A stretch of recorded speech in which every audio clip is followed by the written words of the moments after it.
In this lecture, I am going to talk about the topic routing protocol for ADAC wireless network. As we all know that in ADAC network, there is no proper infrastructure and here the communication can take place through the intermediate nodes. So since there is there is no infrastructure. Finding a path between your source node and destination node is very complex in ADAC network. First, we have to know that what do you mean by routing. Routing actually defined as finding a path between your source node and destination node. So here I have shown the analogy, that is path puzzle I have shown here. So here three source nodes are there, A, B, C, and three destination 1, 2, 3 is there. According to their need, it will be choosing the desired path.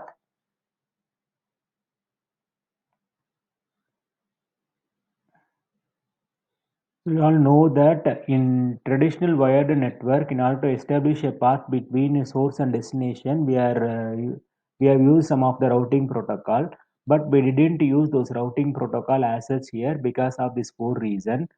In that first reason is highly dynamic topology.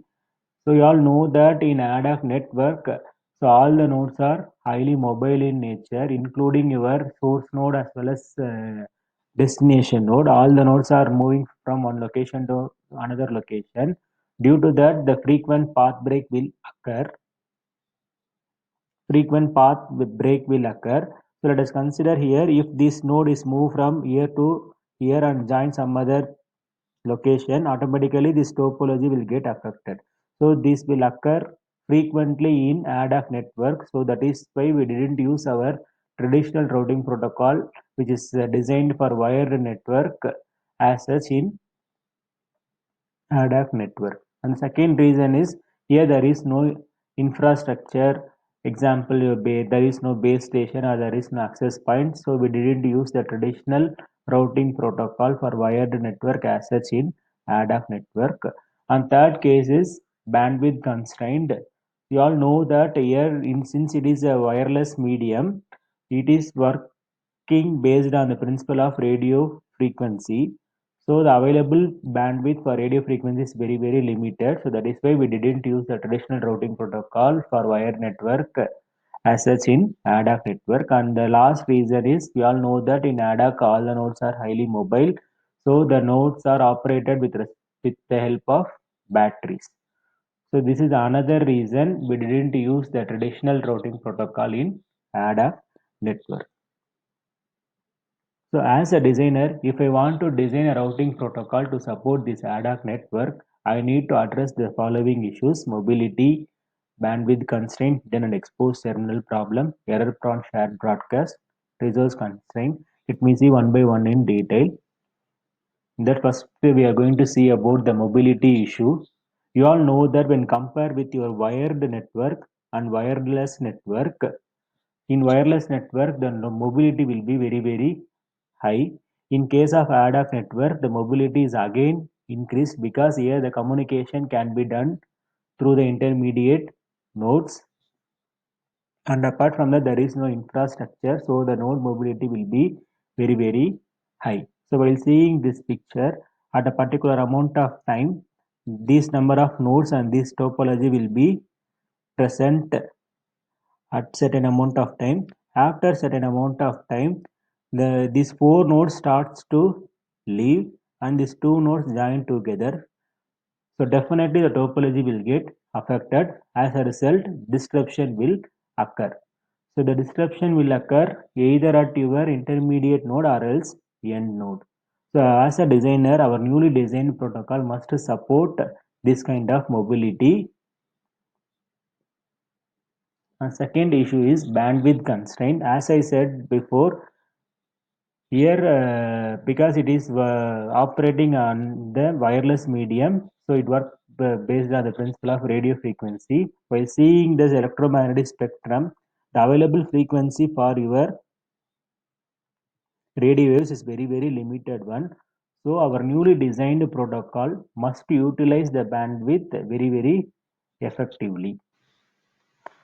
So we all know that in order to create a path between source and destination, there is a chance to exchange the data or else to exchange information between your intermediate node or else end node.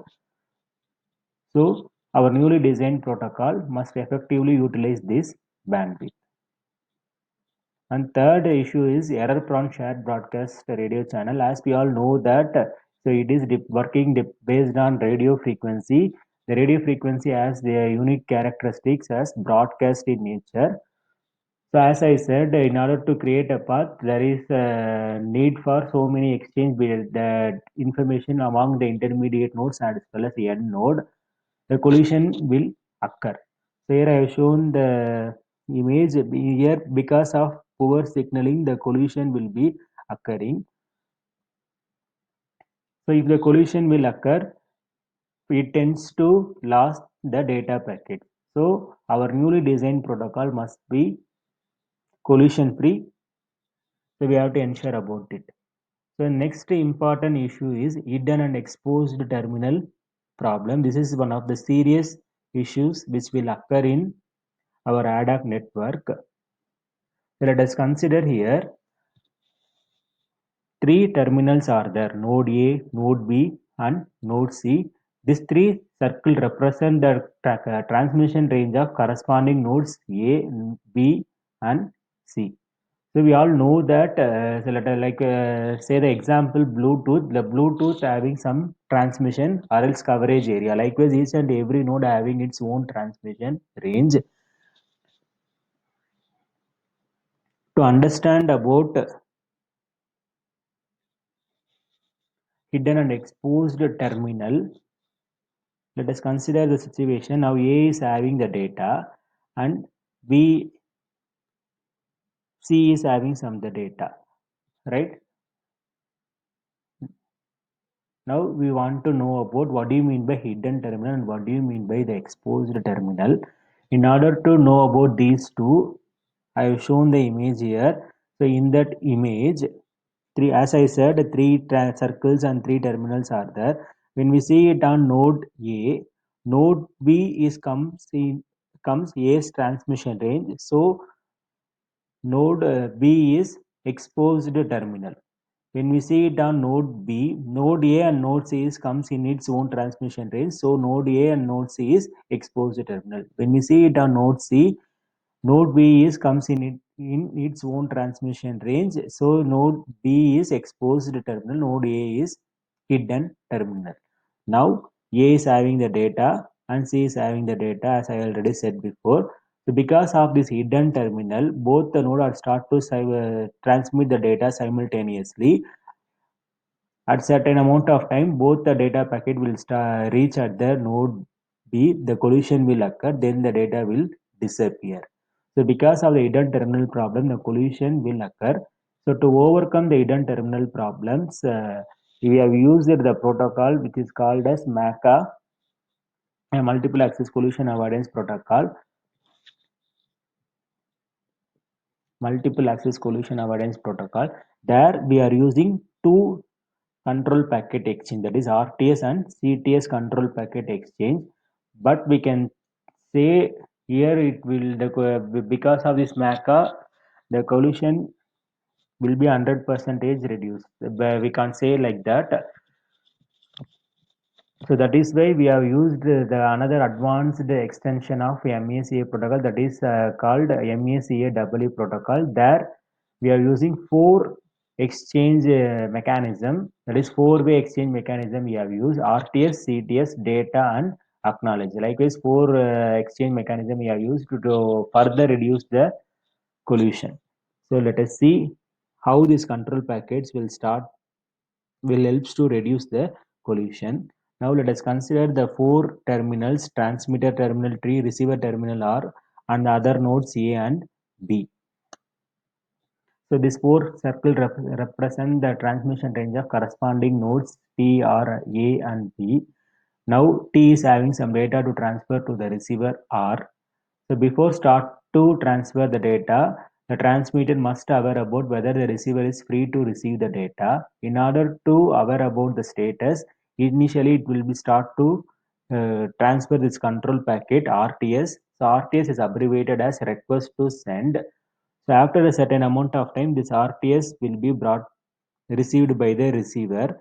So this RTS packet can able to hear the nodes which is present in the transmission range of this transmitter node. Now, the RTS packet which is generated and broadcasted by the transmitter can able to hear all the nodes present in the transmission range. So then the node which is the neighborhood of the transmitter aware about T is having some data, it start to transfer to some other location. Likewise, it will gather the information. So the node will stop to start any of the transmission, so which will be helps to reduce the collision. So likewise, the once the RTS packet has been successfully received at the receiver, it start to interpret the data. If the channel, if the receiver is free or ready to receive the data, then it will be acknowledged by transmitting the another control packet clear to send, which is abbreviated as CTS. After a certain amount of time, it will reach the CTS. Once this RTS and CTS control packet exchange was successful, after that the transmitter start to transfer the data to receiver R. Here we have to note one thing. Here we are assumed that the node, all the node which is present inside the transmission range of T can hear this RTS, and all the node which is present in the neighborhood of the receiver can able to hear this CTS. If any of the node as doesn't properly hear this CTS packet, then we will be facing some issues. So here let us consider node A is there. Node A is comes in the transmission range of node R. So for node R, node A is exposed terminal. So because of that neighborhood of this R, it can able to hear the CTS which is generated by the node R. But here we are assume the node A doesn't hear that CTS packet which is generated by the node R. So what will happen now? It is having some data. So it start to it doesn't aware about the ongoing transmission between T and R. So immediately it start to transmit this control packet RTS. That control packet will start to collide with this data packet. So the collision will occur. So that is why we have said this protocol, this kind of protocol not fully reduced your collision. It will be somewhat help to reduce the collision. The next case, exposed terminal problem. So to understand about this exposed terminal problem, here I have shown the four terminals A, B, C, D. This circle represent the corresponding transmission range. Now node B and node C are exposed terminal. Node B is having some data to transfer to node A. Node C is having some data to transfer to node C. So as I said, node A and node B are exposed terminal. Now node B is having some data to transfer to node B. It started and that MACA exchange, and the exchange was successfully completed. So that CTS packet, the here the node C is neighborhood of the source node, so it can able to hear that corresponding RTS which is generated by the node B. So it aware about the ongoing transmission between node B and node C. So it's simply in idle state, even though if it is having the data to transfer to some other receiver. So here the receiver is different, the sender is different. Because of the exposed terminal, it can't able to transfer the data to this node. So the inability will occur. So because of the exposed terminal problem, the inability will occur. So bandwidth reusability will not be done because of this exposed terminal problem. Still research is going on to overcome these issues. And the next issue is resource constraint. As I already said, here all the nodes are battery operator nodes. So our newly designed protocol must consume the less power. So if you inbuilt a less lightweighted battery, then only it will be helps to make a portable devices. So we need to ensure about all those things while designing a routing protocol to support this ADAF network. So now we all know that what are the issues are there. So our newly designed protocol must satisfy these characteristics or else must have these characteristics. So first characteristics is our newly designed protocol must be scalable. It can able to support 10 number of nodes as well as 1000 number of nodes in a particular network, and it must be fully distributed. Each and every node can able to act as a router, and we all know that here nodes are highly mobile, so dynamic topology changes will occur. So our newly designed protocol must support for that.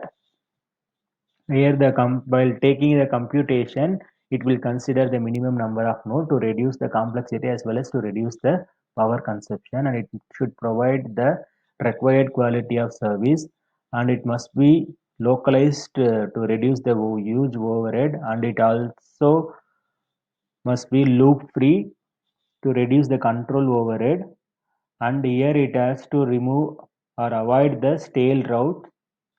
And if any new node is entered into the particular network, if it is having the shortest path to reach the desired destination, then we need to optimize at a very faster rate.